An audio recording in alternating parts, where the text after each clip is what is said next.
अगर सब कुछ सही था तो उसे झूठ बोलने की जरूरत नहीं थी। उसने हर कदम पर झूठ बोला, यहाँ तक कि जन्म स्थान से लेकर उसके असली नाम तक। हाँ, ये सोनिया गांधी के बारे में है। बता दें कि सोनिया गांधी की शादी पूर्व पीएम राजीव गांधी से हुई थी। उनका कहना था कि वे दोनों एक ही यूनिवर्सिटी में पढ़ते थे, लेकिन वहां सोनिया नाम की कोई स्टूडेंट्स थी ही नहीं। यहाँ तक कि उनके असली नाम की भी कोई स्टूडेंट नहीं थी। एक retire Indian police service officer Malay Krishnadhar के द्वारा लिखित किताब ओपन सीक्रेट में खुलासा हुआ है। बता दें कि मलय कृष्णधर ने 29 वर्षों तक इंटेलिजेंस ब्यूरो में सेवा दी है। उन्होंने इस किताब में लिखा कि इंदिरा सरकार के कैबिनेट मंत्री और 2 दर्जन सांसद केजीबी रूस की जासूसी एजेंसी के लिए काम करते थे। केजीबी ने इसके लिए मोटी रकम देता था।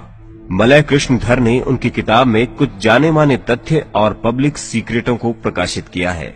इस किताब में उन्होंने सोनिया गांधी पर आरोप लगाते हुए कहा है कि सोनिया गांधी एक केजीबी द्वारा भेजी गई जासूस है। वर्ष 1985 में रूसी जासूसी एजेंसी केजीबी द्वारा 2 बिलियन यूएस डॉलर यानी कि 94 करोड़ रुपए राहुल गांधी के स्विस बैंक खाते में जमा किए गए थे, जो कि सोनिया गांधी द्वारा मैनेज किया जाता था। स्विस न्यूज मैगजीन में भी यह दर्शाया गया था कि केजीबी ने सोनिया गांधी, जो कि भारतीय राजनेता से विवाहित है, उसे इतनी मोटी रकम क्यों दी गई।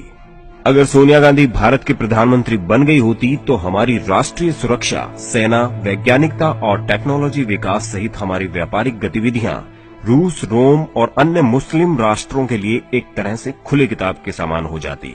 इटालियन माफिया भारतीय इंडस्ट्रीज और व्यापार पर अपना दबदबा कायम कर लेता, जिसका परिणाम बहुत ही खतरनाक होता। कृष्णधर द्वारा जुटाए गए कुछ सबूत सोनिया गांधी को रशियन एजेंट साबित करते हैं। जवाहरलाल नेहरू के समय इंदिरा गांधी को भी केजीबी द्वारा मोटी रकम मिलती थी। उसके बाद इंदिरा गांधी के चहेते राजीव और सोनिया को पाकिस्तानी बैंकर द्वारा रकम दी जाती थी। तत्कालीन प्रधानमंत्री लाल बहादुर शास्त्री की रहस्यमयी मृत्यु रूस पर उंगली उठाती है। 1965 में भारत पाकिस्तान युद्ध के बाद शास्त्री जी ने पाकिस्तान के राष्ट्रपति अयूब खान से ताशकंद में मुलाकात की और नो वॉर समझौते पर हस्ताक्षर किए, जिसमें लिखा था कि अब कोई युद्ध नहीं होगा। लेकिन चौंकाने वाली बात यह है कि उनकी अगले ही दिन रहस्यमयी मृत्यु हो गई और इससे जुड़े सारे सबूत मिटा दिए गए। संजय गांधी की मृत्यु से जुड़े सबूत भी सोनिया गांधी को संदेह के घेरे में खड़ा करते हैं। संजय गांधी को केजीबी के कहने पर मारा गया था ताकि राजीव गांधी भारत के अगले प्रधानमंत्री हों। राजीव गांधी की मृत्यु श्रीलंका के आतंकी समूह लिट्टे, जिसे ईसाई समूह द्वारा वित्तीय सहायता मिलती है, द्वारा हुई थी।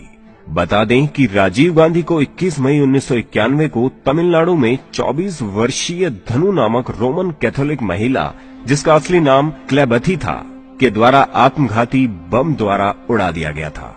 राजीव गांधी को मार दिया गया तो बाहरी जासूसी एजेंसियों ने सोनिया गांधी को बढ़ावा देने के लिए पर्दे के पीछे से काम किया। सोनिया की लीडरशिप के लिए संभावित खतरों को एक एक करके शानदार तरीके से दुर्घटनाओं को प्राकृतिक रूप देकर हटा दिया गया, जो कि केजीबी की विशेषता है। कैथोलिक्स रविवार को विशेष मानते हैं और सोनिया गांधी के सभी खतरों को रविवार को ही खत्म कर दिया गया। राजेश पायलट की रोड एक्सीडेंट में रविवार को मौत हो गई। जितेंद्र प्रसाद रविवार को ब्रेन हेमरेज से मारे गए। माधव रविवार के ही दिन प्लेन क्रैश में मारे गए। कमलनाथ, जो कि कांग्रेस के बड़े नेता थे, वो भी प्लेन क्रैश में बाल बाल बचे थे। ये वो तमाम बातें हैं जो सोनिया गांधी को सवालों के घेरे में खड़ा करती हैं।